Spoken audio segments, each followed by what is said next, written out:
अस्सलाम वालेकुम दोस्तों, कैसे हैं आप? ठीक ठाक हैं, उम्मीद है खैरियत से होंगे। और डॉक्टर अरशद नदीम आवान अपनी अल्ट्रासाउंड और रेडियोलॉजी वीडियो में आपको खुशामदीद कहता है। मेरा आज का टॉपिक जो है वो रेट्रोपेरिटोनियल फाइब्रोसिस है। रेट्रोपेरिटोनियल फाइब्रोसिस दरअसल इस डिजीज़ में जो फाइब्रस डेंस फाइब्रस टिश्यूज़ होते हैं वो पेरिटोनियम के जितने भी स्ट्रक्चर्स हैं उनको एनविलेप कर लेता है और उनके इर्द गिर्द हो जाता है। एज अ रिज़ल्ट लिम्फेटिक्स हैं या वेसल्स हैं या ऑर्गन्स हैं उन पर कंप्रेशन इफ़ेक्ट पड़ता है। पेशेंट आपके साथ डल एब्डोमिनल पेन, बैक पेन और इसके साथ साथ बाकी जो कंप्रेशन सिम्पटम्स हैं उसके साथ आपको प्रेजेंट होगा।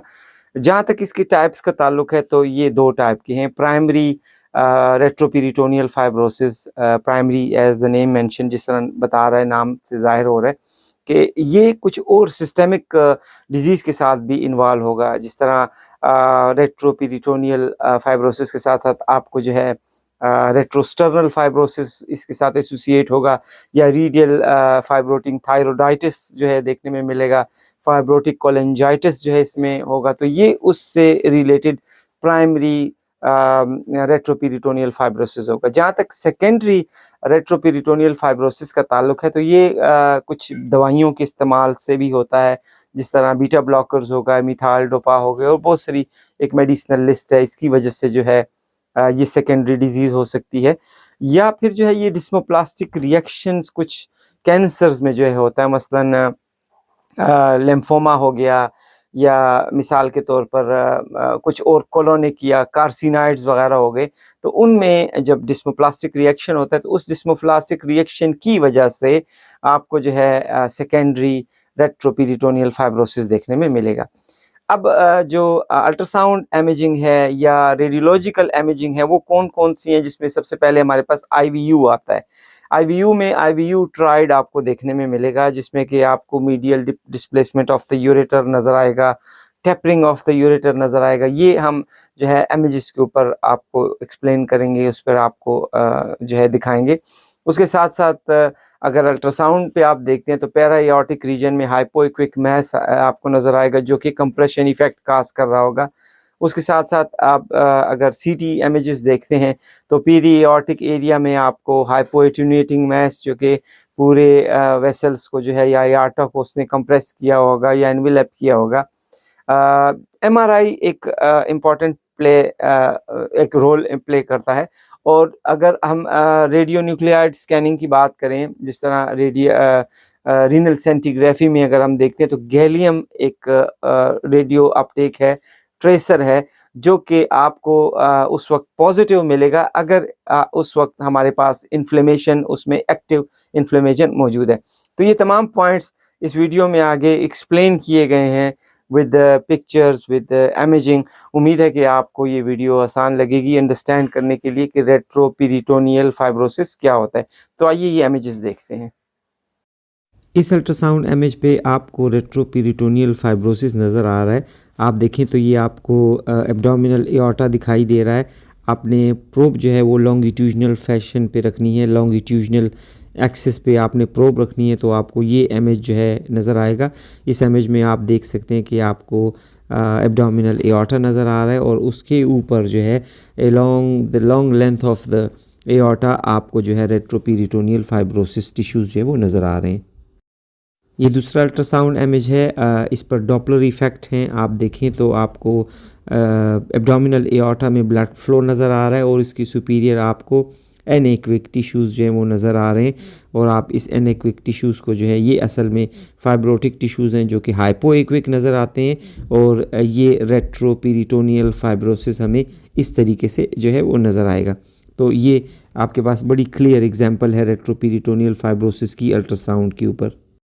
अल्ट्रासाउंड की इस इमेज को देखें, इसमें आपने जो प्रोब है वो ट्रांसवर्स रखी हुई है, तो आपको जो है राउंड शेप में जो है वो एओर्टा नज़र आ रहा है। एओर्टा क्वाइट क्लियर है और उसके ऊपर आपको जो है रेट्रोपेरिटोनियल फाइब्रोसिस नज़र आ रहे हैं।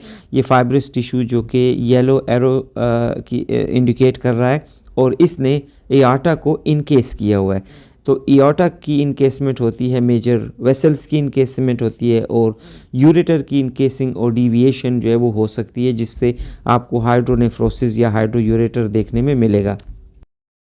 अल्ट्रासाउंड के इस इमेज को आप गौर से देखें तो आपको इसमें दो फाइंडिंग्स नज़र आएंगी।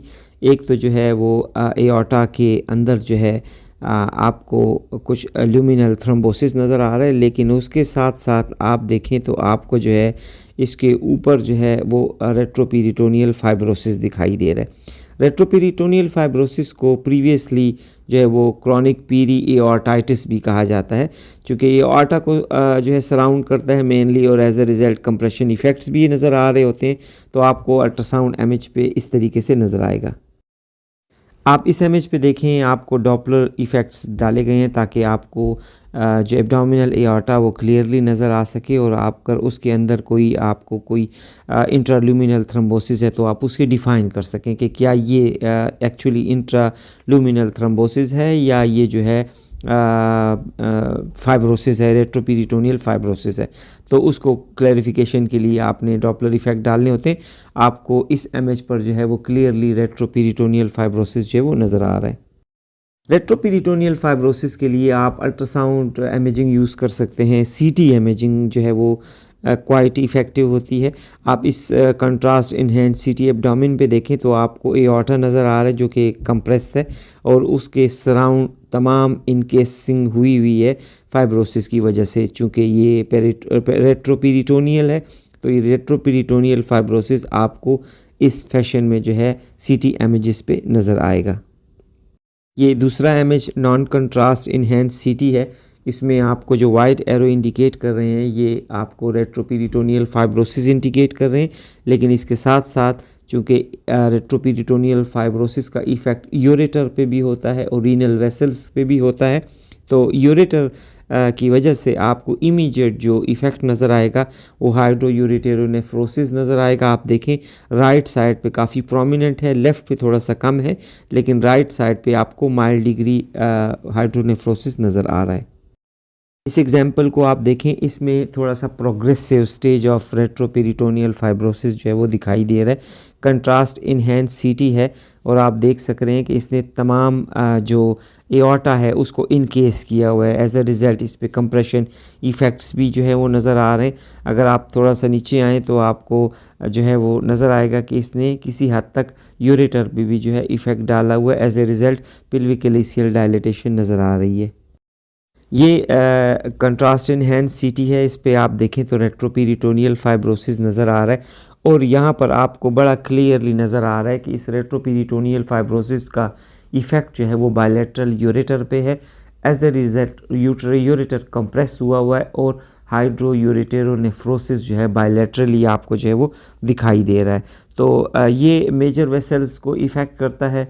रीनल आर्टरीज वेसल्स को अगर इफ़ेक्ट करे तो एज अ रिज़ल्ट आपको रीनल इनसफिशिएंसी भी जो है देखने में मिलती है। IVU एक ऐसी मॉडलिटी है जिस पर आप रेट्रोपेरिटोनियल फाइब्रोसिस जो है वो पिक कर सकते हैं, और आपको जो है उसका मेन इफ़ेक्ट जो है वो यूरेटर पे नज़र आएगा। यूरेटर जो है वो मीडियली डिविएट हुए होंगे। यूरेटर जो है वो डिस्टली टैपरिंग उनकी हो रही होगी, और अगर ये मीडियली डिविएशन की वजह से कंप्रेशन इफ़ेक्ट होगा, और आपको जो है प्रॉक्सिमल हाइड्रोयूरेटेरोनेफ्रोसिस नज़र आएगा, जो कि इस इमेज पे आपको क्लियरली नज़र आ रहा है।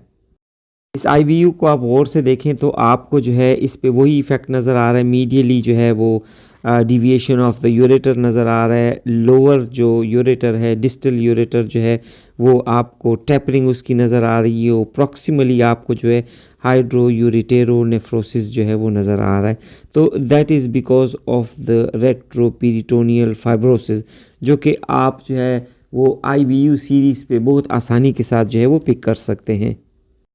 इस इमेज को आप गौर से देखें तो आपको जो राइट साइड पे इमेज है उस पे आपको हाइड्रोयूरेटेरोनेफ्रोसिस और medial deviation of the ureter due to retroperitoneal fibrosis नज़र आ रहा है। जो आपके लेफ़्ट साइड पे इमेज है इस पे आप देखें तो because of the compression effect and tapering आपको जो है यूरेटर एक्टेजिया नज़र आ रहा है। तो यूरेटर एक्टेजिया जो है ये भी because of the retroperitoneal fibrosis जो आप आसानी के साथ अल्ट्रासाउंड इमेजिंग पे पिक कर सकते हैं। ये कोई VOJ कैलकुलस नहीं है, बल्कि ये because of the retroperitoneal fibrosis है। इस IVU सीरीज़ पे आपको बड़ा क्लियरली नज़र आ रहा है कि मीडियली और मिडल पार्ट और लोअर जो यूरेटर है, डिस्टल यूरेटर है, वो मीडियली डिविएट है, पुश हुआ है, और as a result of compression आप देखें तो प्रॉक्सिमल यूरेटर डायलेटेड है, और उसकी वजह से आपको जो है वो हाइड्रोनेफ्रोसिस जो है वो क्लियरली नज़र आ रहा है। तो that is because of the outer compression due to the retroperitoneal fibrosis, proximal hydroureteronephrosis can be seen. इस इमेज पे आपको राइट साइड के ऊपर वही फीचर्स नज़र आ रहे हैं, compression of the ureter at the mid and distal level, और मीडियल डिविएशन है। एज अ रिज़ल्ट आपको प्रॉक्सिमल हाइड्रोयूरेटेरोनेफ्रोसिस जो है वो क्लियरली इस इमेज पे नज़र आ रहे हैं। तो that is not because of any other problem, but ये जो है सिर्फ रेट्रोपेरिटोनियल फाइब्रोसिस की वजह से, कंप्रेशन इफ़ेक्ट की वजह से प्रॉक्सिमल हाइड्रोयूरेटेरोनेफ्रोसिस आपको जो है इस IVU सीरीज़ पे नज़र आ रहा है।